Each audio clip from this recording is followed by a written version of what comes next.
Olá pessoal, dando continuidade ao nosso curso de Geometria de Posição, agora a aula número 2, postulados ou axiomas. Na aula 1 a gente apresentou um exercício motivacional e agora de fato a gente começa a parte teórica. Ao final a gente vai fazer um exercício de fixação e no próximo encontro faremos mais exercícios de fixação sobre essa abordagem, postulados ou axiomas, envolvendo ponto, reta, plano e espaço. Ok? É um conteúdo bastante importante, mesmo que sendo teórico, ele vai dar um embasamento muito importante na continuidade dos nossos estudos. Tranquilo? Postulados ou axiomas são proposições aceitas como verdadeiras, sem a necessidade de demonstração, e que servem de base para o desenvolvimento de uma teoria. Na geometria de posição, esses postulados ou axiomas foram muito bem definidos na geometria euclidiana. Então, nesse sentido, a gente vai utilizá-lo como sendo uma proposição verdadeira. Já os teoremas, a gente vai precisar desses postulados ou axiomas para a gente demonstrá-los. Mas, a princípio, esses postulados já são pré-definidos, a gente vai aceitar como sendo verdadeiros. E são bem simples de fazer a análise deles. A gente vai ver vários postulados e cada um vai representar uma definição bem importante para a gente. Ponto, reta e plano não tem definição, mas podemos representá-los graficamente. Então a gente não consegue definir o ponto, mas a gente representa ele graficamente por uma letra maiúscula do alfabeto da língua portuguesa, está aí o ponto A. A reta, a gente tem aí a representação dela por uma letra minúscula do alfabeto, lembrando que ela tem a continuação aqui indefinida e aqui também. Então, ela é infinita também, tem infinitos pontos. A mesma ideia para plano. Então, o plano a gente vai representar por uma letra grega do alfabeto. Lembrando que o plano também ele é indefinido, ou seja, se eu pego, por exemplo, uma mesa, eu não posso pensar na limitação da mesa como sendo um plano. Eu tenho que continuar em todas as direções, já que o plano também é infinito. Então a gente pode representar por uma letra grega, chamamos aqui de alfa. Muito bem. Vamos aos postulados importantes da geometria espacial. Postulados da existência. Existem 4 postulados importantes no caso da existência. Postulados da determinação. São 2 postulados importantes. Depois, postulado da inclusão, um único postulado. Postulado das paralelas, também um único. E para finalizar, os postulados da separação, que são 2. Vamos começar com os postulados da existência. São bem tranquilos. E a ideia que eles vão trazer vai ser a seguinte. P1, postulado 1. Se é da existência, vai ter o quantificador existe. Existe uma infinidade de pontos em uma reta. Vamos pensar na reta R. Então a gente consegue, na própria reta R, uma infinidade de pontos, infinitos pontos. Posso representar pelas letras do alfabeto da língua portuguesa, né? Não precisa ser na ordem. Professor, e quando terminar as 26 letras do alfabeto da língua portuguesa? Coloco outro alfabeto grego, por exemplo. E se acabar também, a gente pode colocar símbolos, né? A gente não vai deixar de colocar ali os pontos. Mas, na verdade, quando a gente trabalha na geometria, a gente não vai trabalhar com muitos pontos. Então, os pontos associados aí à língua portuguesa, no caso o alfabeto, são muito suficientes para a gente representar os pontos num plano, numa reta, enfim. Ok? Postulado P2. Existe uma infinidade de pontos fora de uma reta. Então, é análogo ao postulado 1. Então, se eu tenho essa reta, vamos chamar ela de S, existem infinitos pontos fora dessa reta S. Por exemplo, pontos A, B, C, D, enfim, também infinitos pontos. Ok? Muito bem. Mais 2 postulados bem parecidos com os anteriores. Postulado P3, existe uma infinidade de pontos em um plano. Então, se eu tenho aqui o plano alfa, eu tenho no plano alfa uma infinidade de pontos, que posso representar pelo alfabeto da língua portuguesa, letras maiúsculas. E a mesma ideia nos postulados anteriores, existe uma infinidade de pontos fora de um plano. Vamos pensar que esse plano é o plano beta, e a gente consegue infinitos pontos também fora desse plano beta, tanto acima quanto abaixo. Professor, e se o plano for, por exemplo, vertical? Sem problema. À direita, muitos pontos, à esquerda, muitos pontos. Infinitos pontos. Essa vai ser a ideia. Vamos representar aqui pontos A, B, C, enfim. Infinitos pontos fora do plano. Então, esses são os 4 postulados da existência. Vamos agora para os postulados da determinação. 2 postulados importantíssimos. Postulado 1. 2 pontos distintos. Tem que ser distintos. Por quê? Porque se for 2 pontos que eles são iguais, por exemplo, o ponto A e o ponto B, sendo o mesmo ponto, aqui a gente consegue uma quantidade infinita de retas que passa por esse ponto. Várias retas. Agora, o postulado não é esse. O postulado é 2 pontos distintos. Então, se eu tenho aqui ponto A e ponto B, são 2 pontos distintos. Determinam. Então, por isso que é o postulado da determinação. São 2. Determinam uma única reta. Então, existe uma única reta que passa por esses 2 pontos. Então, esses 2 pontos, eles determinam uma única reta. A mesma ideia para o postulado 2. 3 pontos não colineares. Colineares são aqueles que estão na mesma reta. Então, se eu pegar 3 pontos, vamos dizer aqui, deixar na vertical para facilitar o nosso entendimento. Se esses 3 pontos eles são colineares, ou seja, estão na mesma reta, aqui nós temos infinitos planos. Basta eu fazer aqui um giro, né? Obviamente a reta sendo aqui o nosso pincel, que na verdade é um apontador. E aí a gente girando, por exemplo, esses planos, eu vou conseguir que infinitos planos usando esses 3 pontos. Não é esse o nosso postulado. Nosso postulado P2 menciona 3 pontos não colineares. Eles não podem estar na mesma reta. Então, se eu tenho aqui os pontos A, B e C, aqui será determinado um único plano que contém esses 3 pontos. Chamaremos esse plano de plano alfa. Então, se eu tenho 3 pontos não colineares, ali eu só tenho um único plano que os contém. Esse vai ser um postulado importante e muitos exercícios, talvez, de vestibular, Enem, cobra-se a ideia desse postulado. Ok? Vamos agora para o postulado da inclusão.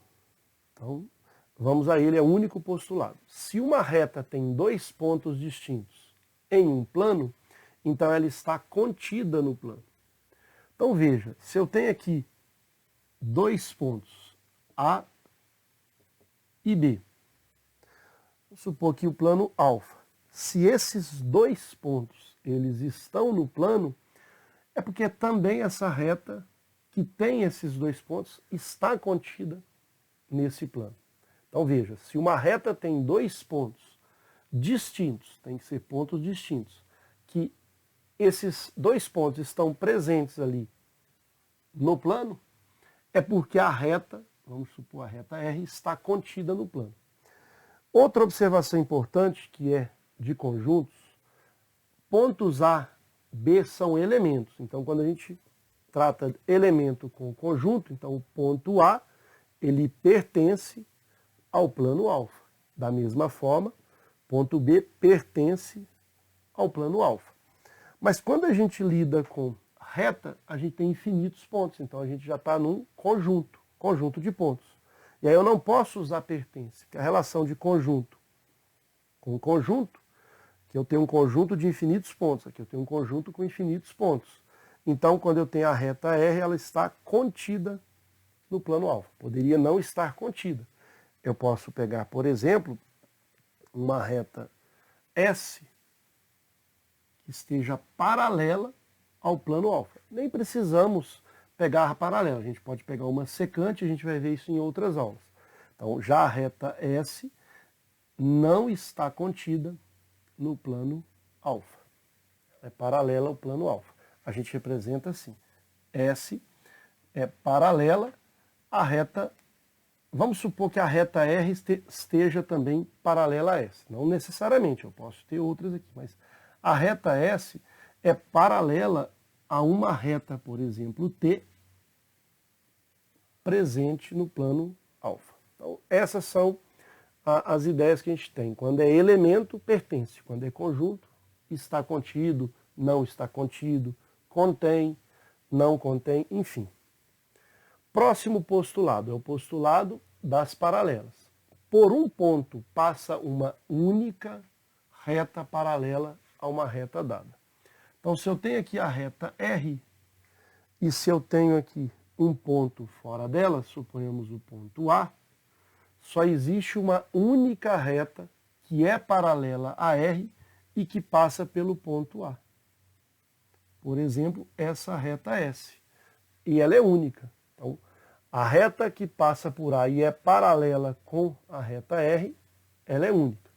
Se a gente pegar uma outra reta que também passa por A, mas ela não é paralela, ela vai cortar em algum momento a reta R. Então, essa aqui, que eu vou chamar de reta T, ela não é paralela à reta R. Eu só consigo uma única, e essa única vai ser a reta S. Então, vou apagar para a gente poder não misturar aqui. Essa situação refere-se ao postulado. Só existe uma única reta que passa por A e ela é paralela a R. Muito bem. Continuando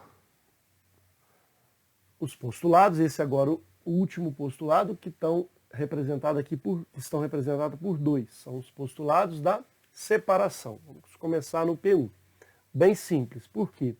Porque ele informa que uma reta R contida em um plano alfa divide esse plano em duas regiões chamadas semiplanos. Veja, se eu tenho essa reta que está contida no plano alfa.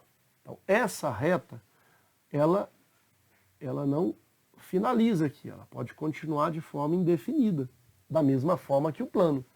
Mas ela dividiu esse plano alfa em dois semiplanos. Vou chamar esse semiplano aqui de alfa 1 e o que foi dividido aqui, alfa 2. Então, essa reta R, ela separou, ela dividiu o plano alfa em dois semiplanos. Da mesma forma, para finalizar a nossa parte teórica, um plano alfa divide o espaço agora em duas regiões chamadas semi-espaço. Então, se eu tenho esse plano alfa que está aqui vertical, poderia ser horizontal também, ele divide, vamos dizer, o espaço é 1, esse espaço do lado de cá, e o espaço é 2. Então ele divide ou separa em dois semi-espaços. Mas, professor, e esse ponto que está aqui, por exemplo? Ele pertence a qual semi-espaço? Como a gente sabe que o plano é infinito, de forma indefinida ele continua, então esse ponto vai estar presente no semi-espaço E2. Essa vai ser a ideia dos postulados da separação. Então a gente finalizou a parte teórica, vamos fazer um exercício de fixação, mas nos próximos encontros faremos mais exercícios só para a gente ir criando maturidade, porque essas questões elas aparecem bastantes aí, quando a gente for mencionar projeção ortogonal, simetria de rotação, reflexão, translação, muitas questões do Enem sobre esse tema. Então vamos ao exercício para finalizar a nossa aula. Um carpinteiro deseja construir um banco. Para que esse banco não tenha nenhuma chance de balançar, apoiado em um chão completamente plano, ele deverá ter letra A, 2 pernas, letra B, 3 pernas, letra C, 4 pernas, D, 5 pernas e letra E, 6 pernas. Você pode até imaginar que quanto mais pernas, mais fácil ele ficar estável. E na verdade não é. Quanto menos pernas ele tiver, obviamente 2 pernas, ele talvez não vai ficar totalmente equilibrado, né? Com 2 pernas, ele vai tombar. Né? A possibilidade dele é tombar. Então a chance ela é bem clara. Mas quando é feito de 3 pernas, a dificuldade é maior do que de 2 para ele balançar. Então 3 pontos determinam um plano. Então por isso que o tripé ele dificilmente balança se o chão for plano, porque esses 3 pontos vão definir um único plano que passe ali. E aquele plano, ele vai fixar essas 3 pernas, no caso o tripé, sem balançar. Se eu já tiver 4, por exemplo, eu não vou ter a certeza absoluta que ele não vai balançar. Por quê? Porque é necessário que esses 4 pontos estejam exatamente no plano. E isso pode acontecer alguma situação que não seja a mais satisfatória.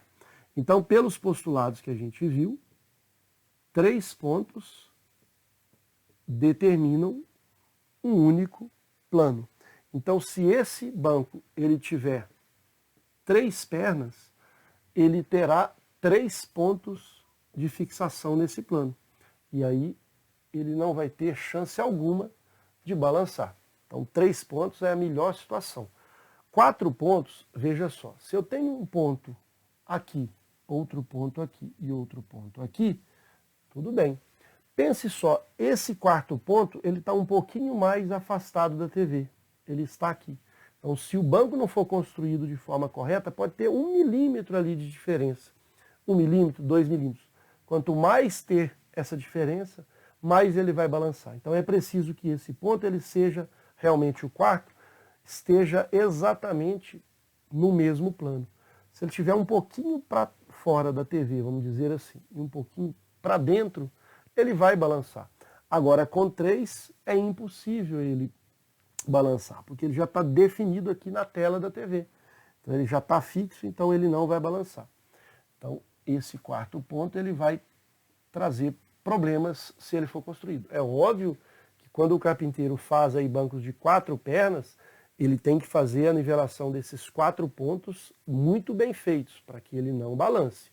Mas a chance de balançar, melhor que nessas alternativas, é com 3 pernas. A chance de não ter chance de balançar é quando ele tiver 3 pernas. Marcaremos, portanto, a letra B. Muito bem, com isso a gente finaliza essa primeira parte teórica, obviamente com esse exercício de fixação. No próximo encontro faremos mais exercícios de fixação sobre esses axiomas ou postulados.